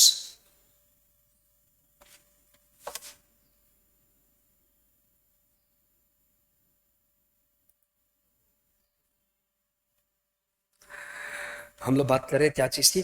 Lakshman engaged in textile trade reports a turnover of 170 lakh for the year ended 31st 3/22. It includes 60 lakh received by way of cash and 40 lakh received through banking channel up to 31st March 22. Of the balance turnover, 30 lakh was realized by check up to due date of filing of return specified in section 139(1). On 25/5/21, he acquired two heavy goods vehicle with each vehicle having capacity of carrying goods up to 12 ton. Vehicle were operated for carrying goods of customer on hire. Vehicle were acquired through bank loan for which interest due for the year amounting to 3,70,000. He wants to admit both the business income as referred to as per applicable presumptive income provisions. Compute the income. मैं आपको समय पर दोबारा बोलूं, लक्ष्मण भाई साहब है जिनका दो बिजनेस है। एक वो कपड़े का व्यापारी है, उनका टर्नओवर 170 लाख और वो चाहते हैं कि इसलिए तो प्रिजम्पटिव इनकम है तो बता दीजिए। तो हमने बोला है ना सर, यदि आपका टर्नओवर 2 करोड़ के अंदर है तो 44 AD बोल के एक प्रिजम्पटिव इनकम हो, आप अप्लाई करिए। उसमें आपकी जितना बैंकिंग चैनल से पैसा आया टिल रिटर्न फाइलिंग डेट उसको पर 6% प्रिजम्पटिव इनकम मानेंगे, और जितना बैंकिंग चैनल को छोड़ के और किसी मोड से पैसा आया उस पर 8% प्रिजम्पटिव इनकम मानेंगे। तो बोल रहे हाँ हाँ मैं बताता हूँ कितना बैंक से आया। तो 60 लाख रुपया उनका कैश से आया, 40 लाख बैंक से आया टिल 31 मार्च। उसके बाद रिटर्न भरने के पहले पहले 30 लाख और बैंक मोड से आ गया। तो बताओ हमें कौन सी डेट तक का देखना है, 31 March return filing date? Return filing date. तो रिटर्न फाइलिंग डेट तक कितना आ गया बैंक में?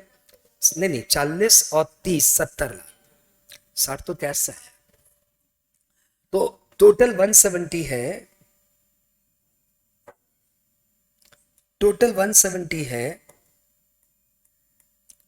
170 में से बैंक से आया 40, कैश में आया 60, फिर बैंक से आया 30, तो ये हो गया 70, ये हो गया 60, 130। और बाद बाकी नॉट रिसीव्ड टिल रिटर्न, तो ये हो गया 40। ठीक है, हाँ। इसको ऊपर प्रिजम्पटिव इनकम मानेंगे 6%, इसको ऊपर 8%, इसको ऊपर 8%। तो ये हो गया 60 6 7 42 4,20,000, ये 4,80,000 और ये 3,20,000। तो 4 3 7 8 12,20,000। ये होती है आपकी प्रिजम्पटिव इनकम। खत्म करिए बात। तो कपड़े के धंधे से सर आपने कमाया 12,20,000। और बताइए और कोई धंधा आपका? तो बोलने लगे कि हमारा एक और बिजनेस है, लॉरी का ट्रांसपोर्ट का धंधा शुरू किया हूँ, 2 हैवी वेट व्हीकल लिया। मैंने बोला हैवी वेट व्हीकल, वजन बताइए। बोला 12 टन। तुमने बोला 12 ton heavy vehicle, 12 ton heavy weight vehicle, बताओ बताओ फटाफट। 12 टन हैवी वेट व्हीकल क्या? अरे 12 टन हैवी वेट व्हीकल होता है क्या? मुझे तो याद भी नहीं आ रहा यार। मैं पूछ रहा हूँ 12 टन हैवी वेट व्हीकल होता है क्या? तुम्हें कुछ याद आ रहा है क्या? ये क्या आ गया? हाँ, ये क्या आ गया?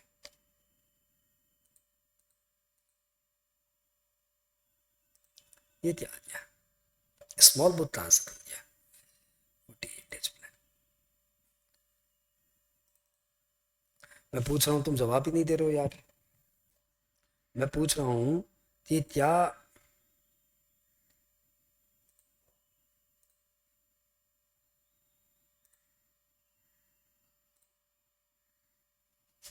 एक तो धीरे चलता ऊपर से तेज कर दो तो नाचने लग जाता है।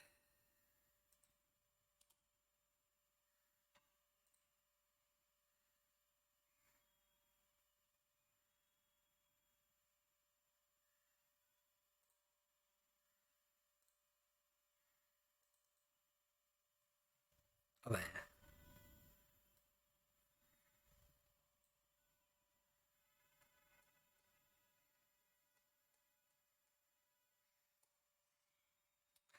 तो 44 AE में 12 टन हैवी वेट व्हीकल है क्या? तो भैया जहां हैवी वेट व्हीकल का डेफिनेशन दिया है ना, वहां पे लिखा हुआ है एक्सीडिंग 20 टन। मैं वापस से दिखाता हूँ भैया, एक्सीडिंग 12 टन वेट। तो देखो तुम्हें सब में किस तरीके से परेशान किया, तुम्हें बोल दिया हैवी वेट व्हीकल, लेकिन साथ में वजन भी दे दिया। तो हैवी वेट व्हीकल तो तब बोलते हैं ना जब 12 टन से ज्यादा हो। एग्जैक्ट 12 टन होने पे हैवी वेट व्हीकल होता ही नहीं है। तुम्हें खाली मिसगाइड कर रहे वो लोग, बोल रहे हैवी वेट व्हीकल। कैसे हैवी वेट व्हीकल है? तुम्हारा गाड़ी तो अप टू 12 किलो है, 12,000 किलो। तो ये लो वेट व्हीकल ही माना जाएगा। और दो गाड़ी का वजन हम लोग, दो गाड़ी की प्रिजम्पटिव इनकम हम लोग करेंगे, या अंडर सेक्शन 44 AE 7,500 पर मंथ पर व्हीकल, मतलब 1,80,000। तो सर आपकी प्रिजम्पटिव इनकम हो गई 13 लाख 14 लाख। और इसमें से कोई एक्सपेंडिचर अलाउड नहीं होगा। जो आप इंटरेस्ट का खर्चा बता रहे थे ना सर, वो सब अलाउड नहीं होगा। तो आपकी प्रिजम्पटिव इनकम हो गई टोटल 14 लाख। इस छोटे से कॉन्सेप्ट स्ट्रांग होने के कारण आपको मार्क्स मिल जाएंगे 8 नंबर। हाँ, हम लोग आ जाए question number 6।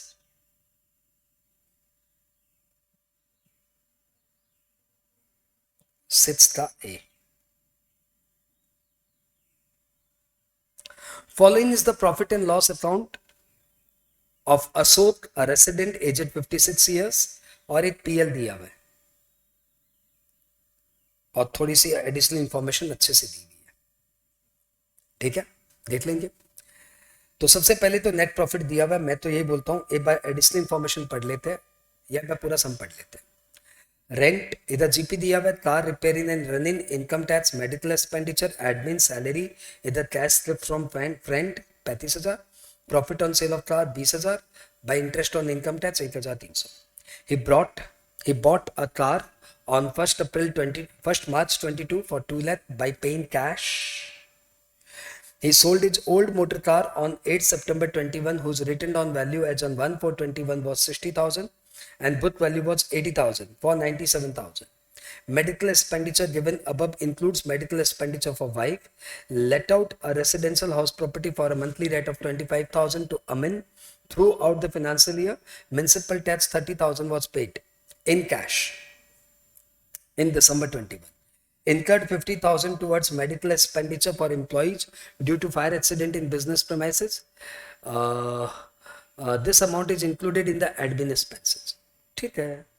Paid health insurance premium for himself and wife 20,000 by cross check. Also paid health insurance for his 2 children by net banking 12,000. बहुत अच्छी बात है. Repaid housing loan principal by cash 8,05,000 and life insurance premium of his brother 20,000 and himself 25,000. Computer complete सम जिसमें PGBP है, house property है, deductions है, other sources है, ठीक है। तो मजा आएगा। शुरू करें? आप ही तो मजा आएगा। नहीं नहीं, सबको मजा आएगा। लो बस तुम्हारे लिए मजे वाला काम कर देता हूं, बस ये तो तुम चाह रहे थे इतनी देर से।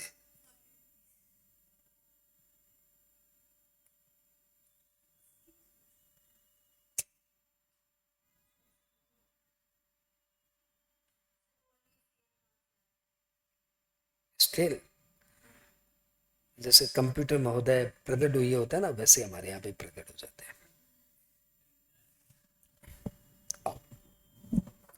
तो सबसे पहले पीजीबीपी इनकम निकालते हैं, net profit as per accounts. आइए, कितना दिया हुआ है? 571,300। सब साथ में शुरू करो। रेंट, रेंट तो ऐसा कुछ नहीं दिया हुआ, एडिशनल इंफॉर्मेशन दिया हुआ है क्या? नहीं नहीं, वो तो डेबिट साइड वाला है, वो तो क्रेडिट साइड वाला रेंट होता है। डेबिट साइड रेंट से रिलेटेड कुछ नहीं है। तो allowed expenditure, car repair and running expenditure 10,000, कुछ दिया हुआ है क्या? नहीं नहीं नहीं नहीं नहीं नहीं नहीं नहीं, कुछ नहीं दिया हुआ है। दिया हुआ है? खरीदा उससे कोई मतलब नहीं है, ये तो कार बेचा उससे भी कोई मतलब नहीं। कार रनिंग एक्सपेंडिचर से तो फाइनली कार रनिंग एक्सपेंडिचर से कोई लेना देना नहीं है, इट इज अलाउड एक्सपेंडिचर। आगे बढ़िए। इनकम टैक्स, हाँ ये डिसअलाउड है। कितना? 10,000, 15,000।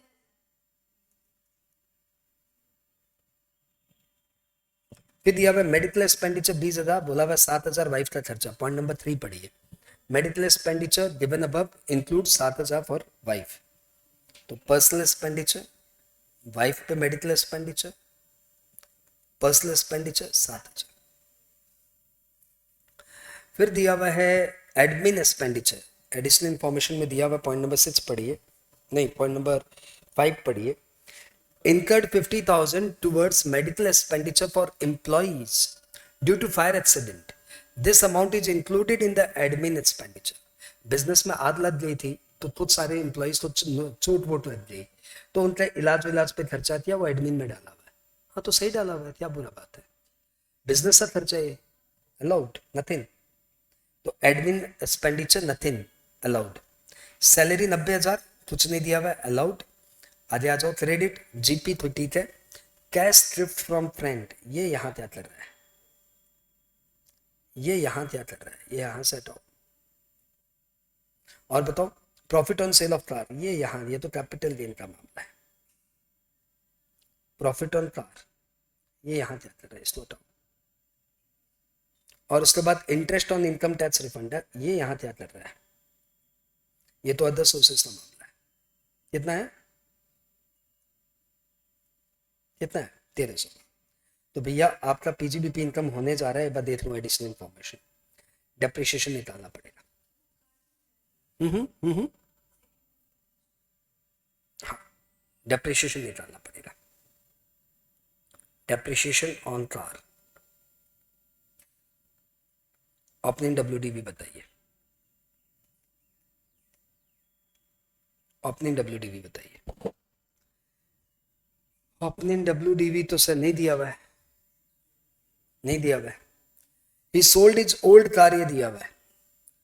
8 सितंबर तो इसने कार बेचा है जिसकी 1/4/21 तो वैल्यू थी 60,000। तो हम ये मानते यही वैल्यू, और क्या। और इस साल आपने कुछ परचेज किया, परचेज किया लेकिन कैश में परचेज किया। कैश में यदि आप 10,000 से ऊपर की एसेट लेते हो तो उसको नहीं कंसिडर करते। और इस साल आपने उस कार को बेच दिया 80,000 में, नहीं 97,000 में, 97,000 में बेचा है। तो हमारे अनुसार आपका शॉर्ट टर्म कैपिटल गेन हो रहा है 37,000। डेप्रिशिएशन कुछ नहीं, डेप्रिशिएशन कुछ नहीं। A1 हो गया, 2 हो गया, 3 हो गया, चौथा हाउस प्रॉपर्टी से रिलेटेड है, 5 हो गया, छठा सातवां डिडक्शन से रिलेटेड है। तो ये हो गया आपकी पीजीबीपी का टोटल बताना। 570 प्लस 15,000 प्लस 7,000 माइनस 55,000, यह आ गया 5,37,000। इनकम फ्रॉम हाउस प्रॉपर्टी में चलता हूं, सब साथ में। पॉइंट नंबर 4 पढ़िए। Let out a residential house for a monthly rent 25,000 to Amin, 3 lakh रुपया जीएवी हो गया। Municipal tax 30,000 paid in cash, कोई फर्क नहीं पड़ता। जीएवी 3 लाख, म्युनिसिपल टैक्स भले ही आप कैश में दीजिए, वो गवर्नमेंट को आप टैक्स कैश में दे सकते हो। वैसे भी हाउस प्रॉपर्टी में कैश में पेमेंट करने में मना नहीं है। कैश में पेमेंट करने के लिए मना कौन किया है? पीजीबीपी। हाउस प्रॉपर्टी चैप्टर मना नहीं करता। 189। अब आइए income from other sources. IT refund 1,300 रुपए, इंटरेस्ट, वो तो capital gain. Short term capital gain on car 37,000, 37,000। तो इस तरीके से आपकी जीटीआई आ गई। जोड़ जाड़ के, अरे जोड़ जाड़ के अपने डेटा तो चली 764,300। चेक करिए।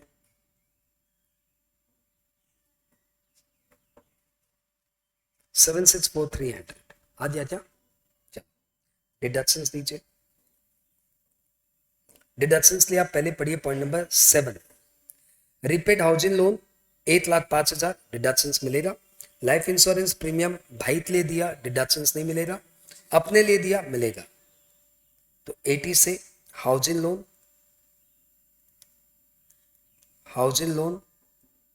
1,05,000 और क्या था, लाइफ इंश्योरेंस प्रीमियम अपने लिए 25,000।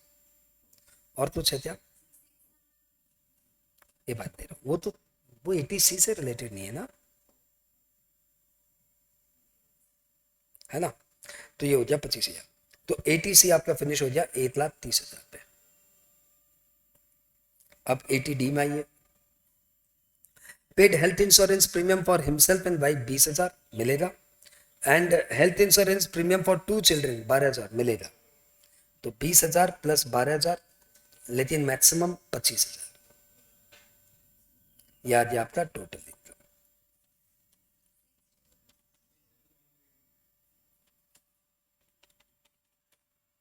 $609,300।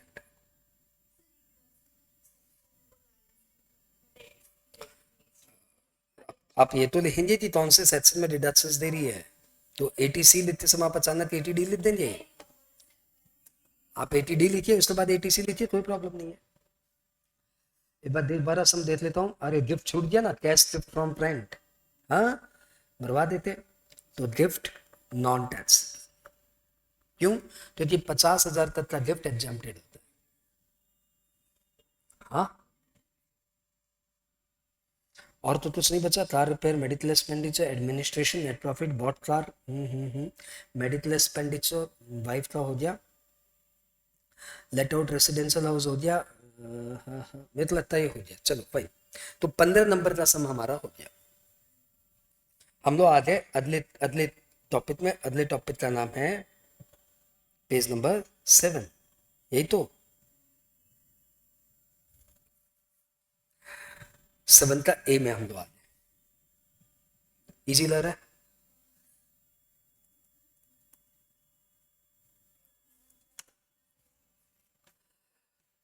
7A, Rupesh furnishes you the following details for the financial year 21-22।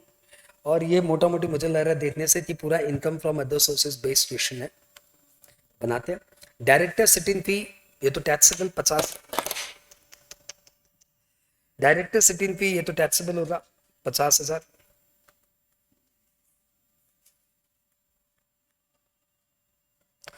Dividend from Indian company ये तो टैक्सेबल होगा 1,20,000।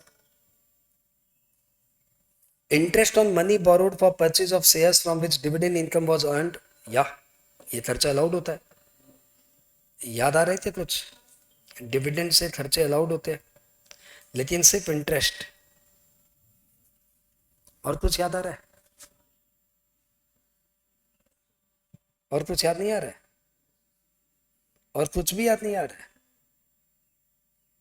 और कुछ याद ही नहीं आ रहा है? ऐसा लग रहा है कि तुम्हारे सर ने पढ़ाया ही नहीं था, ऐसा फील हो रहा है। देखो देखो देखो, कुछ याद ही नहीं आ रहा है क्या तुम्हें? नहीं सर, हमें तो कुछ याद नहीं आ रहा, और कुछ पढ़ाए थे क्या? अरे याद करो याद करो, ऐसा कुछ याद आ रहा है कि मैक्सिमम। पहली बात, डिविडेंड से कोई खर्चा अलाउड नहीं होता, सिर्फ इंटरेस्ट अलाउड होता है। और इंटरेस्ट भी मैक्सिमम अलाउड होता है 20%। याद आया? तो ये 24,000 ही अलाउड होगा, 96,000 यहाँ पे टैक्स। साथ में हो?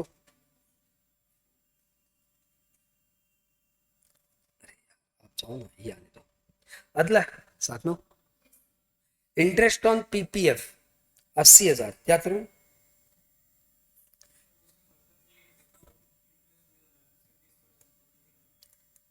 हाँ, ये मैक्सिमम 20% ही अलाउड होता है। जितना मिल रहा है उससे मतलब नहीं है, maximum 20,000। Interest on PPF is exempted. Next, rent receive from subletting a lease hold house property 1,00,000। Australia आपने लीज रेंट दिया है 36,000 का, यानी 36,000 में प्रॉपर्टी लेके 1,00,000 पे भाड़े पे दे दिया। बड़े होशियार हो यार। Rent 1,00,000, minus 36,000, 64,000। उसके बाद gift receive from relative on occasion of marriage. अरे बेचारा बतरा का टैक्स, किस बात का टैक्स? अरे बतरे जा, एग्जाम्शन जी ले अपनी जिंदगी। Gift receive from non relative on the occasion of marriage. अरे कोई भी हलाली के दिन, क्या पराया क्या अपना, सब के सब एग्जाम्प्टेड। और मैरिज गिफ्ट नॉट टैक्सेबल, रिश्तों को छोड़ दो। अगला आया, gift receive from friend on occasion of 25th birthday. अच्छा, फ्रेंड से गिफ्ट बर्थडे पे, fully tax. Which deposit interest from PSU 16,000, FD interest 16,000। फिर दिया हुआ सेविंग इंटरेस्ट 12,000।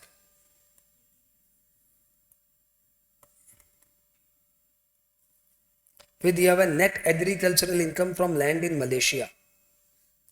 एग्रो नहीं नहीं, लैंड से रेंट आया, मलेशिया की रेंट है, तो एग्रो इनकम तो हो ही नहीं सकता। कितना? बहुत आ गया, बहुत आ गया, 1,60,000 हो गया। पूछ निकालना क्या है? Compute the income, total income.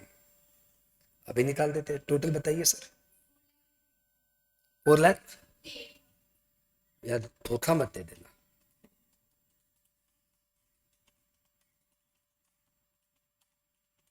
Sorry देवियो, 458 आ रहा है, ये बोला था आपने। और लेस 80 TT ये दिया था आपने। अरे न द द द द द द द दन, रिश्तों को छोड़ दो।